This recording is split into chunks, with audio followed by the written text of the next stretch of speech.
जय श्री हरि विष्णु। पुत्रदा एकादशी व्रत कथा। इसके पाठ से मिलेगी संतान सुख और होगी संतान की रक्षा। पौष शुक्ल पक्ष में आने वाली एकादशी का नाम पुत्रदा एकादशी है। पुत्रदा एकादशी का व्रत करने से संतान की कामना करने वाले को संतान की प्राप्ति होती है। साथ ही जिनके संतान है वे अपने संतान की रक्षा के लिए व्रत को करते हैं। व्रत का पूरा लाभ पाने के लिए पद्म पुराण में वर्णित पुत्रदा एकादशी कथा का पाठ जरूर करना चाहिए, तभी व्रत का पूरा फल मिलता है। एक बार युधिष्ठिर ने पूछा, भगवान, पौष शुक्ल पक्ष में आने वाली एकादशी का क्या नाम है? कृपया इसके महत्व का वर्णन कीजिए। भगवान कृष्ण बोले, राजन, ध्यान पूर्वक सुनो। प्राचीन काल की बात है। द्वापर युग का प्रारंभ का समय था।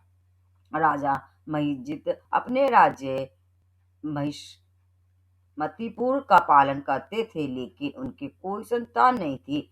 इसीलिए सारी माया होने के बाद भी उन्हें सुख नहीं प्रतीत होता था।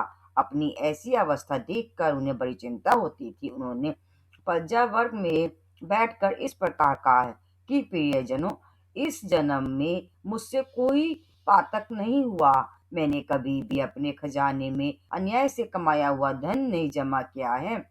ब्राह्मणों और देवता को धन भी मैंने कभी नहीं लिया।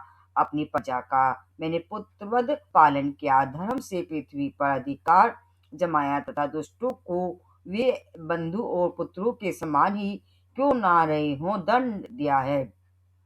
जितने विशिष्ट पुरुष हैं उन सभी का सम्मान किया। फिर ऐसा क्या हुआ कि मेरे घर में आज तक एक संतान नहीं हुई है? आप लोग कृपया करके इस पर विचार कीजिए।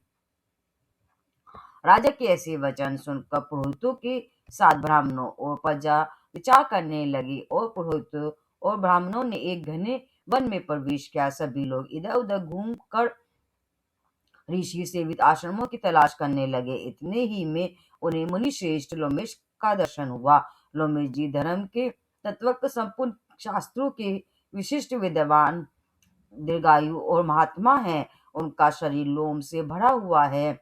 ये ब्रह्मा जी के समान तेजस्वी हैं।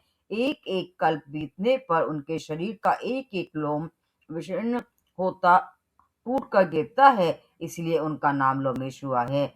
वे महामुनि तीनों कालों की बातें जानते हैं। उन्हें देखकर सब प्रसन्न हुए। उन सभी को देखकर पूछने लगे कि तुम सब लोग यहाँ किस लिए आए हो? आखिर तुम सबके लिए एक साथ आने का क्या कारण है? तुम्हारे हित के लिए जो भी कार्य होगा मैं उसे जरूर करूंगा। ब्राह्मण ने एक स्वर में कहा कि इस समय महिजित नाम वाले जो राजा हैं उन्हें कोई पुत्र नहीं है। हम लोग उन्हीं की प्रजा हैं जिनका उन्होंने पुत्र की भांति पालन किया है। उन्हें पुत्रहीन देखकर उन्हें के दुख से दुखित हो हम तपस्या करने का दृढ़ निश्चय करके यहाँ आए हैं। त्रिजोतम राजा के भाग्य में इस समय हमें आपका दर्शन मिल गया है। महापुरुषों के दर्शन से ही मनुष्य के सब कार्य सिद्ध हो जाते हैं। अब हमें उस उपाय के बारे में बताइए जिससे राजा को पुत्र की प्राप्ति हो।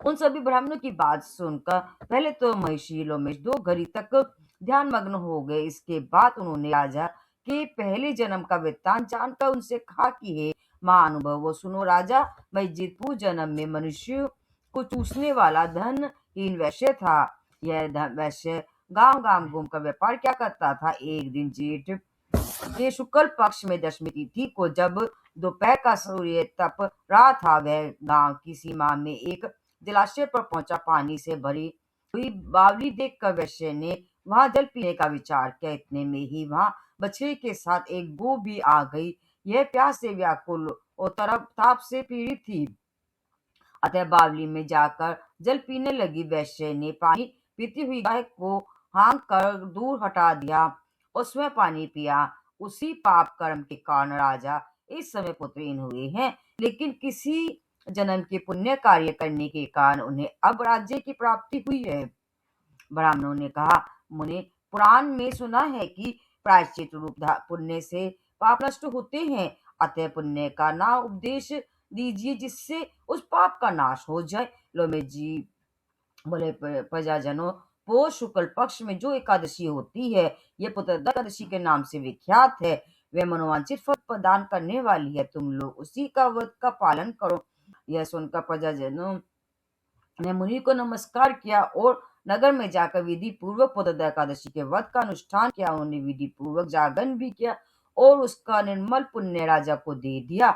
इसके बाद रानी ने गर्भ धारण किया और प्रसव का समय आने पर बलवान पुत्र को जन्म दिया। पुत्रदा एकादशी का व्रत और कथा का माते सुनकर मनुष्य पाप से मुक्त हो जाता है तथा इहलोक में सुख पाकर परलोक में स्वर्गति को प्राप्त होता है। यह थी पुत्रदा एकादशी की व्रत कथा। बोलो जय श्री हरि विष्णु।